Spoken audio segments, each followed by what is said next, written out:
Officer Nolan and I were assigned to the Special Victims Division, Adult Sex Crimes Unit. We were assigned a total of 6 cases, 6 sexual assault cases, in order to conduct a follow-up investigation.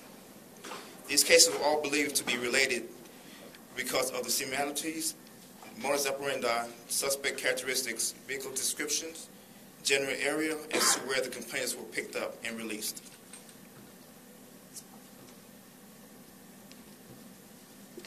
The MO in this case involves the victims being picked up from the southeast area of town, being forced to close their eyes by performing an oral sexual act on the suspect as he drove them to his home, further sexually assaulting them, and then dropping the victims off in the Hiram Clark Southwest area around the 12700 block of Dunlap in Dublin. We're asking at this time if there are any other victims that haven't come forward and or contacted our department to please contact Officer Johns or myself at the Houston Police Department Adult Sex Crimes Division Special Victims Unit. The phone number to our unit is 713-308-1180.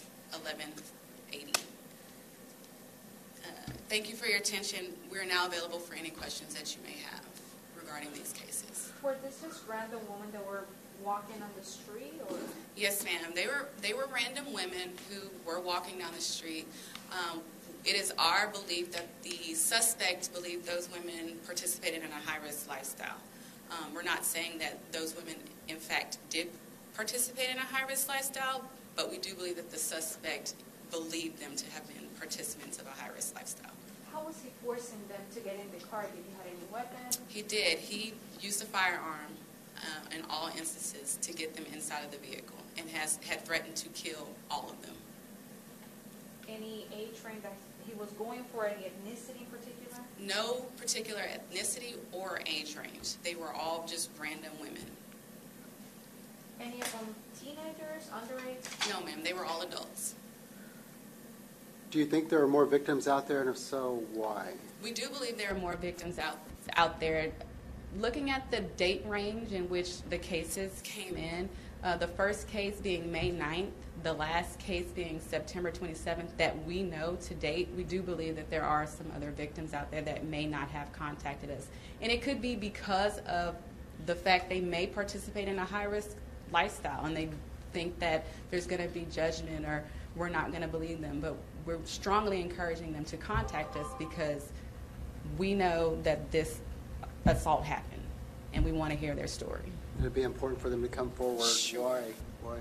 Sure. Why would they want to come forward, and why would you want them to come forward at this point? At this point, the suspect is already arrested, but we need to know how many victims he had out there.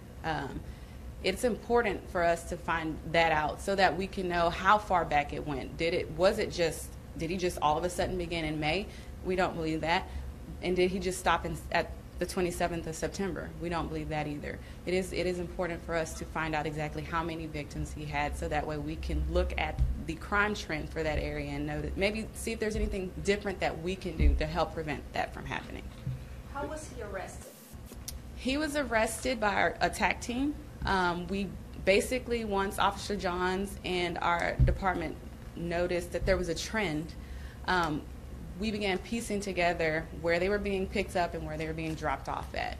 And at that point, we were able to contact the TAC unit for that area and say, hey, this is what we see. They also were aware of some of the cases, so they began sitting up on that location that we knew that they were going to be dropped off at to see if they could spot the vehicle that was described as a red vehicle. Did he live in the area, or how did he come about coming to this area where these women were assaulted? He didn't actually live particularly in that area, but it was an area that he was very familiar with. Both areas, actually. The southeast area town he was very familiar with, as well as where he was dropping them off at. What were the locations? In terms of each case? The streets, because you said there was like a particular place where he'll pick them up, and then the same place he would drop them off at like a different location. In the southeast area town, it was various streets. It wasn't just one particular street, but a couple of streets, to be specific, would be Cullen, Reed, Maggie. Those were a couple of streets, but the definitive location that he dropped him off was at 12700 Dunlap in Dublin. 700. Yeah, that's on the southwest side of Houston. Was there a reason why he's dropping them off there?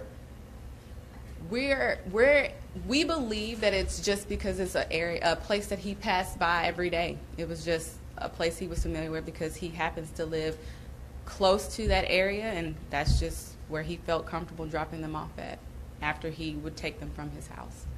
When you say high risk, do you mean drug use, prostitution? All of that. Yes.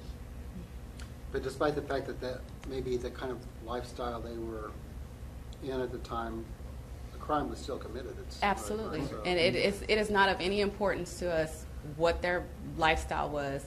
If they were assaulted by this suspect, we want to know about it. What would you ask them to do? Contact you? Contact Yes, the sir. officer? Contact the Special Victims Division, Adult Sex Crimes Unit at 713-308-1180.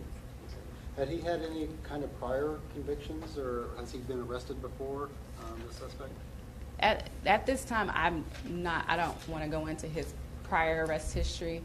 What's important now is that we know we have 6 known cases, and we're sure that there are some other cases that we don't know about, and we want to hear about those. And we're asking those victims to feel comfortable enough to come and talk to us about it. Did he say anything to investigators when he was arrested? Did he confess to anything? He did not. He did not confess. And we were the investigators that he spoke to. He did not confess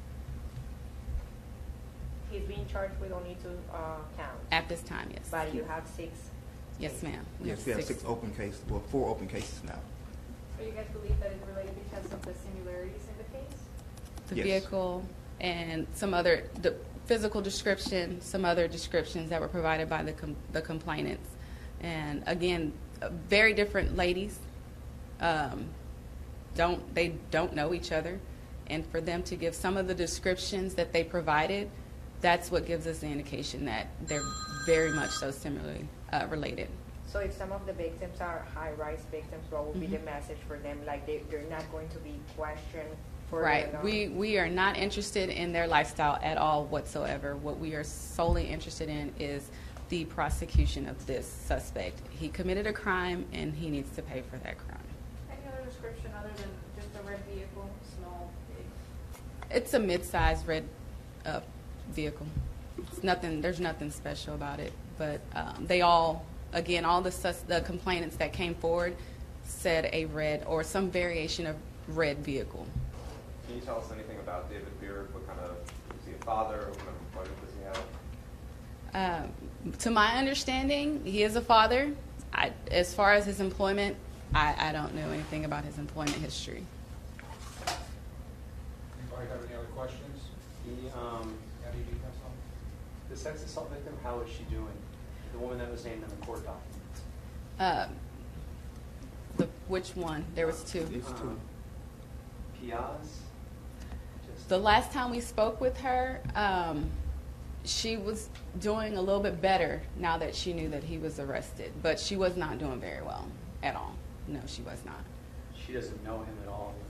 Does not know him at all. Anything else he will use to say whenever he will stop his car to try to get this woman in the vehicle? In terms of getting him into the vehicle, he used various approaches. One, he just flat out told her, "Get in or I'm going to shoot you."